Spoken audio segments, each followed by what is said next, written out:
இந்த கேஸ் தட்டுப்பாடுனால நாங்கள் டைமிங்கை குறைக்கிறோம், மெனுவை ரெடியூஸ் பண்ணுறோம், எல்லாமே பண்ணாலும் எங்களால் லாபமாக நடத்த முடியல.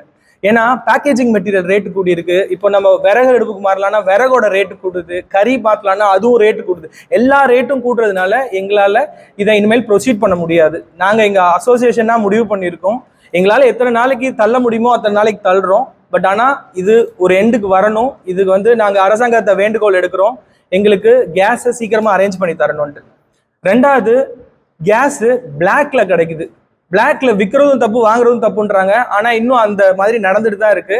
நாங்கள் அரசாங்கத்திட்ட இதையும் ஒரு கோரிக்கையாக வைக்கிறோம், பிளாக்ல கொடுக்கக்கூடாது, யாரும் வாங்கவும் கூடாதுன்னு எங்கள் அசோசியேஷனில் நாங்கள் முடிவு எடுத்திருக்கோம். மூணாவது பாயிண்ட்டு, ஹோட்டல் தொழில் எல்லாரும் வியாபாரமாக பார்க்குறாங்க.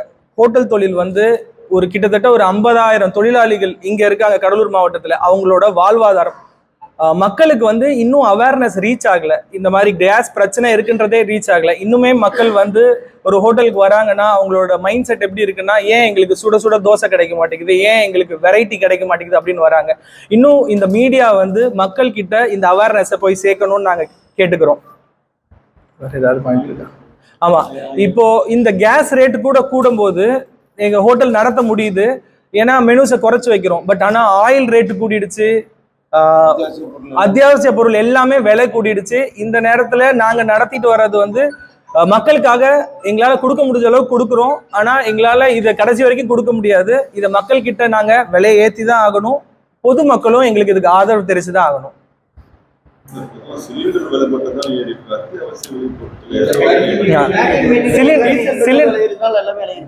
சிலிண்டர்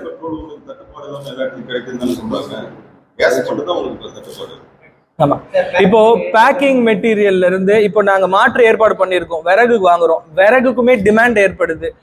பேக்கிங் மெட்டீரியல்ஸ் எதனால சொல்றோம்னா, இப்போ ஒரு ஹோட்டல்ல முக்கியமான விஷயங்களே பேக்கிங் மெட்டீரியல்ஸ் தான். எங்களோட விலையில அதிகமான கான்ட்ரிபியூட் பண்றது அந்த மெட்டீரியல் பேக் பண்ணி கொடுக்கும்போது அந்த பேக்கிங் மெட்டீரியல் 40% கூடி இருக்கு. அந்த 40% டைரக்டா எங்களுக்கு தான் இம்பாக்ட் ஆகுது.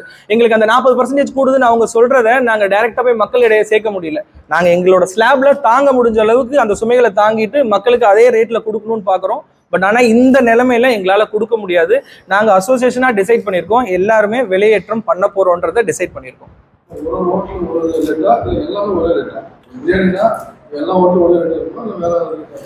நாங்க பேஸ் ரேட்டுன்னு ஒன்று கடலூர் ஹோட்டல் அசோசியேஷன்ல டிசைட் பண்ணி வச்சிருக்கோம். அந்த பேஸ் ரேட்டை மக்கள் கிட்ட பேஸ் ரேட்ல தான் பிரியாணி கொடுக்கணும்னு டிசைட் பண்றோம். அந்த பேஸ் ரேட்டுக்கு அப்புறமா மினிமம் ரேட்டு அந்த ரேட் இருக்கும். அதுக்கு மேல அந்தந்த ஹோட்டலோட இதை பொறுத்து ரேட் வச்சுப்பாங்க.